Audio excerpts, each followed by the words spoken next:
Hello, my name is Douglas Bloch. Welcome to the Depression Recovery channel, where each week we talk about practical tools and coping strategies for healing from depression and anxiety. Today is Flashback Friday, a feature in which I republish one of my earlier videos you might not have seen that contains really important coping strategies that will help you attain a better mood. Now here's today's video. The title of today's video is How to Deal with Job Search Depression. Before we get started, of course, we have to tell our joke. And many years ago, when I first moved to Portland, I was starting my career as a writer, needed some supplemental income, so I took a job as a salesman. In one of the trainings, I met a guy who was a mushroom salesman. You know, he turned out to be a fun guy. Anyway,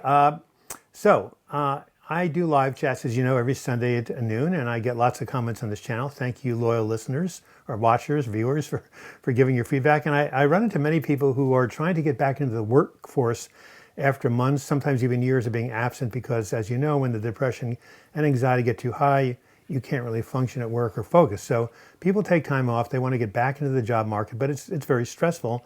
And I was thinking about how to support them, and I just stumbled upon an article in the New York Times called How to Deal with Job Search Depression, how appropriate that was. And now that I have mentioned it to you, I'd like to share the information from the article to help you out. The subtitle of this article reads, "So much of who you are is wrapped up in your work, but you are more than your job." I'm going to read that again because it's an important point we're going to cover later. So much of who you are is wrapped up in your work, but you are more than your job. So the article begins with, what happens when a person is looking for work and has zero luck finding any work? Well, conventional wisdom is that it would be demoralizing after a while, and it turns out conventional wisdom is correct. Research shows that if a person is looking for a job and after 10 to 12 weeks he's still not finding any, aside from the financial stress that it produces, rates of depression steadily increase. Unfortunately, if you let your emotional health and well-being depend on whether you're employed or not, this can create a negative feedback loop. The longer you go without work, the harder it is on your emotional health. But the harder it is on emotional health, the more difficult it is to find work. So negative feedback loop, you're discouraged, you feel lousy. Because you're lousy, if you feel lousy, you can't find work, and so on. It goes over and over again. How do we deal with this kind of adversity while you're looking for a job and fighting off depression at the same time? Well, the key is to find new coping tools and strategies, as we talk about on this channel. And the first strategy is related to the subtitle of this article, You Are Not Your Job. So while many people identify themselves with their work, of course, work is a huge part of our identity, that's not who you are. You're a diverse personality with many types of experiences, interests, and values. So, for example, you might be a parent, or you might be in a partnership, or you might be an artist, have an interesting hobby, you might work at a homeless shelter, do volunteer work. You're a multifaceted person. And as the saying goes, you're a human being, not a human doing. Another thing you can do is treat your job search as a kind of a job in it of itself. For example, you can create structure and set goals for yourself. You might want to say, okay, I'm going to send out 2 cover letters a day, or make 2 calls a day. And then you can, give yourself a pat on the back when you do that. Or you can create goals that are unrelated to the job search, like going to the gym 3 times a week, or going out with a friend once or twice a week.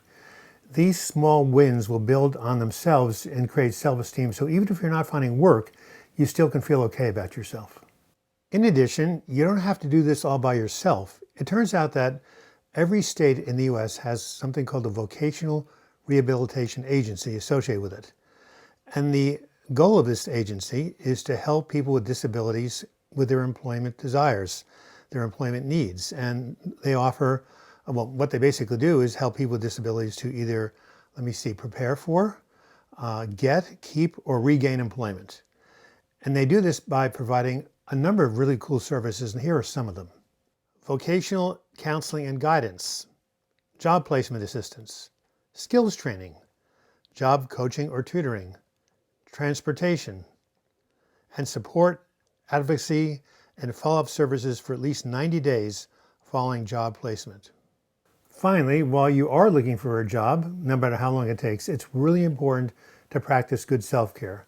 Number one is staying connected to others, because that combats the isolation that so many job seekers face. It's also the number 2, a pillar of my 3 pillars of mental health recovery, connecting with others. Now you say, how can I do this? Well, when you're not working, you got a lot more time on your hands, right? So have more time to spend with friends and family. Maybe take a trip to the coast if we're in Portland, one of them. And you also can go ahead and do other activities that you like taking a walk in nature, going to the gym, focusing on eating a healthy diet. It's wonderful to have free time to take care of yourself. Of course, you also need to pay the bills, so you need to get back to work at some point. And if you are rehired at an old job, because many people who come to my groups are people who are working, they come down with depression, anxiety, and they get what's called a leave of absence. So if you're one of those people and you return to your old job and you know the managers, ask to start really slowly, maybe going part-time initially, because going from no hours a week to 40 hours a week is like going from 0 to 60 in 1 second. It's very, very stressful. So see if you can ease your way back into work. That would be really helpful in terms of making a successful transition. This has been Douglas Bloch. I hope you found the information on this Flashback Friday video helpful. If so, please give it a like, as likes draw more and more people to this channel and hopefully some more subscribers. You can also leave your comments in the comments section or email me, douglasbloch@gmail.com. If you do want to subscribe to this channel, click on my photo in the closing credits. You'll be taken to my subscribe page. And if you click on the bell to the right, you'll be notified every time I do a new video or live chat. And if you want to contribute to this channel and become a patron, simply click on the Patreon image. You'll be taken to my crowdfunding site. And until next video, I wish you the best in your mental health recovery. Thank you so much.